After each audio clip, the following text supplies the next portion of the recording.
Serangan kembali dilakukan oleh Rusia menggunakan pesawat tanpa awak atau drone yang menyasar langsung ke parit-parit pertahanan militer Ukraina.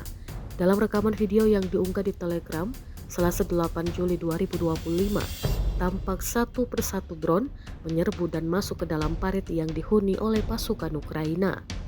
Sesaat kemudian ledakan-ledakan keras terjadi dan terlihat jelas di dalam video, menandakan daya rusak yang cukup signifikan dari serangan tersebut. Serangan drone ini diyakini sebagai bagian dari strategi Rusia untuk melemahkan pertahanan garis depan Ukraina serta mengganggu konsentrasi pasukan lawan. Hingga berita ini diturunkan belum ada informasi resmi terkait jumlah korban atau kerugian material yang ditimbulkan akibat serangan tersebut.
Download Tribun X sekarang, menghadirkan lokal menjadi Indonesia.